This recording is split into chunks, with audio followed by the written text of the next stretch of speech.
Good morning, students. Today we'll discuss about figure of speech, which is a very important part in the poetries. Actually, what is figure of speech? Figure of speech, actually, these are the poetic devices which we use to make the poetry very glitter and very enjoyable for the readers. Okay. So there are many figure of speech, there are many poetic devices. Now let's see one by one. First of all, simile means, and one more thing, figure of speech को हम हिंदी में क्या बोलते हैं? अलंकार. जैसा आपने हिंदी में काफ़ी पहले पढ़ा, मतलब in the previous classes must have read about अलंकार ऑल्सो, है ना. So simile means उपमा अलंकार. That means if you are comparing any two different objects, but actually when we compare for same thing, उनमें कुछ कॉमन होना चाहिए, है ना. जैसे कि हम बोलते हैं ना एज वाइट एज स्नो, तो कितना वाइट है? जैसे कि स्नो, तो स्नो भी वाइट है और वाइट कलर भी क्या है? वाइट है, इजंट इट. तो एक्चुअली उन दोनों में जिन चीज़ों की हम कंपैरिजन कर रहे हैं, उन दोनों चीज़ों में क्या होनी चाहिए? कुछ सिमिलैरिटीज़ होनी चाहिए, ठीक है. So as for simile and as for similarity, है ना. यानी कि किसी भी दो डिफरेंट ऑब्जेक्ट्स में हम कंपैरिजन कब करते हैं? जब उनमें काफ़ी सिमिलैरिटीज़ होती हैं. And the words which denotes that it is a simile poetic device. The words which you find in poetry lines are so, like and as. तो जहाँ पर आपको जैसे ऐसे वर्ड्स मिलते हैं so, like, as, तो वहाँ पर आप देख सकते हैं कि यहाँ पर क्या हो रहा है? कंपैरिजन हो रहा है, and that comparison is of simile poetic device. Okay, let's see the example. Where the wind is like a whittled knife, है ना. विटल्ड मतलब क्या होता है? तेज धार वाला. तो where the wind is like, किसके जैसी है विंड? विटल्ड नाइफ, यानी तेज़ धार के किसी चाकू की तरह है. यानी वो हवा कैसी है? बहुत ज़्यादा तीखी है, तेज़ है, चुभने वाली हवा है. इसी वजह से हमने इसको किससे कंपेयर किया? विटल्ड नाइफ से किया. And the word which you can see here like, है ना. तो यहाँ पर लाइक वर्ड आ गया है, कंपैरिजन है दोनों का. So this poetic device or figure speech will be simile. Okay, now next is metaphor. Metaphor is रूपक अलंकार. इसमें क्या होता है? Comparison is made. एक तो यहाँ पर आपको कोई कंपैरिजन वर्ड नहीं मिलेगा. You will not found any comparison word as so, like, as, ऐसा कोई वर्ड नहीं होता है. कंपैरिजन होता है दूसरे दो ऑब्जेक्ट्स के बीच में, बट यहाँ पर उस चीज़ को वो ही मान लिया जाता है. जैसे हमने तो यहाँ बोला जिसके इसके जैसा है वो, इज़न्ट इट, लाइक, है ना. लेकिन यहाँ पर उस चीज़ को वो ही मान लिया जाता है. जैसे you have a flower face, यानी तुम्हारा चेहरा कैसा है? फ्लावर की तरह है, ठीक है, फ्लावर जैसा है. या उसने यहाँ पर क्या माना? फेस को ही फ्लावर मान लिया. उसने यहाँ ये नहीं बोला your face is like flower, है ना. लेकिन यहाँ पे क्या बोला? You have a flower face, यानी आपका फेस फ्लावर जैसा ही है. तो यहाँ पर उसने फेस को क्या मान लिया? फ्लावर ही मान लिया, ना कि उसने यहाँ पर लाइक, एज जैसे कोई वर्ड यूज़ किए हैं, ठीक है.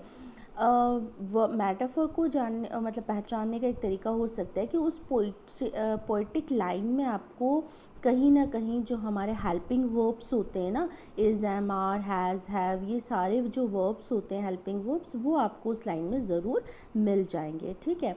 तो जहाँ पर आपको कंपैरिजन दिख रहा है, उस चीज़ को वो ही मान लिया जाता है, और लाइक, एज का कहीं यूज़ नहीं है.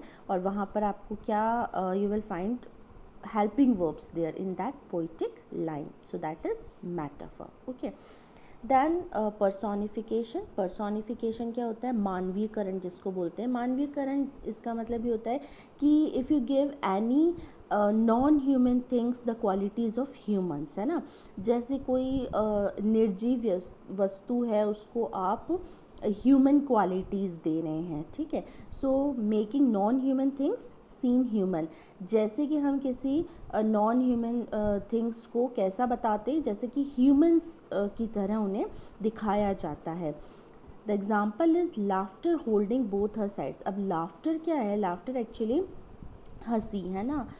It is a subject here, it is working as a subject here, ठीक है. तो laughter holding both her sides, यानी दोनों तरफ से उसको हंसी ने घेरा हुआ है, ठीक है। तो दोनों तरफ से हंसी ने घेरा हुआ, हंसी कोई एक्चुअली इंसान तो है नहीं जो घेर सकती है किसी को, लेकिन हमने यहाँ पर क्या दिया, इसे हमने एक ह्यूमन क्वालिटी दे दी है कि उसको मतलब वो इतना खुश रहती है, इतनी ज़्यादा मतलब हैप्पी उसका नेचर है कि उसको ऐसा लगता है हंसी ने घेरा हुआ है, ठीक है। तो यहाँ पर हमने लाफ्टर को क्या दे दी है, ह्यूमन क्वालिटीज़ दे दी है, so that is personification figure of speech. Okay, now next come to oxymoron. Oxymoron मतलब क्या होता है, देखो ओ से ऑक्सीमोरन, ओ से क्या होता है ऑपोजिट, ठीक है।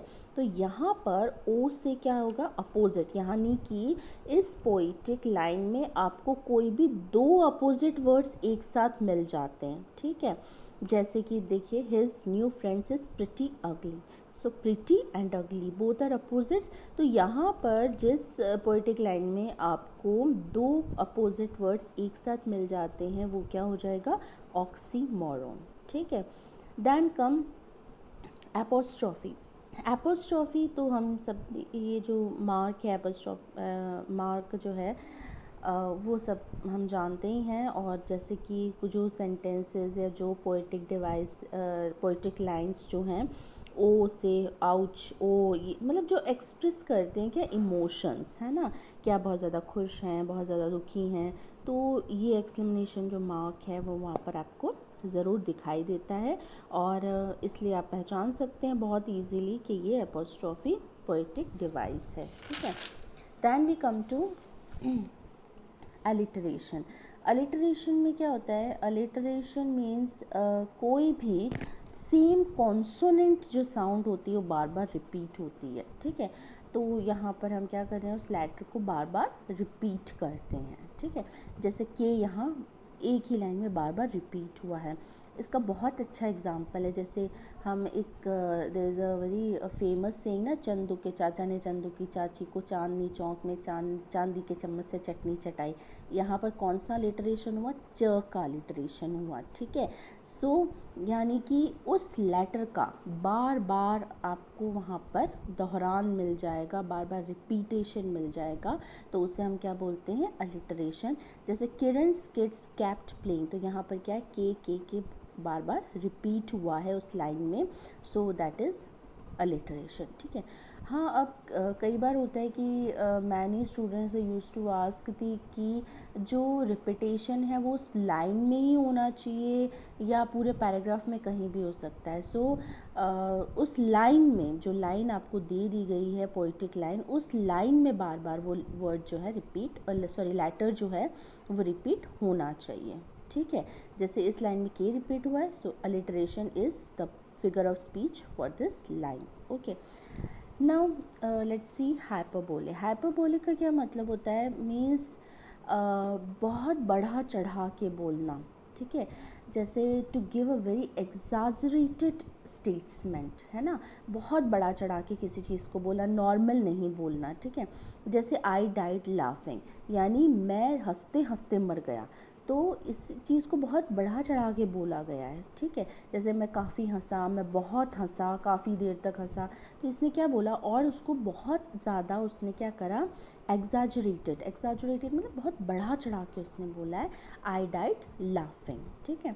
Now the next poetic device is onomatopoeia.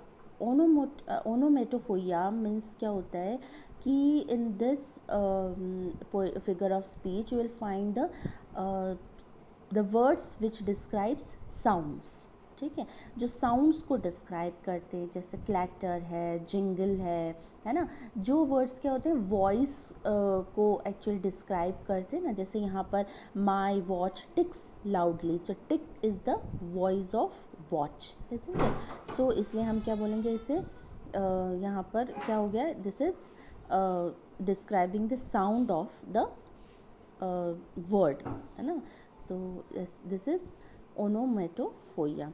The next is metonymy. Metonymy इसका मतलब क्या होता है कि जब हम किसी भी फ्रेज़ में क्या होता है कि उसका सेम मीनिंग निकालें, लेकिन हम उन वर्ड्स का कुछ मतलब अदर वर्ड्स यूज़ में ले लें, है ना। मीनिंग सेम ही रहेगा, कोई भी आप फ्रेज़ ले लो उसका मीनिंग सेम ही रहेगा, लेकिन उसको डिस्क्राइब करने के लिए हम कुछ और वर्ड्स यूज़ में ले लेते हैं, ठीक है। इनडायरेक्ट मैनर में हम किसी को डिस्क्राइब करते हैं, जैसे I remain loyal to the crown. अब वी नो दैट कि क्राउन क्या होता है, क्राउन इज़ किंग, है ना। या हम बोल सकते हैं इसको मैजेस्टी बोल सकते हैं, कई लोग इसे लॉर्ड बोलते हैं, है ना।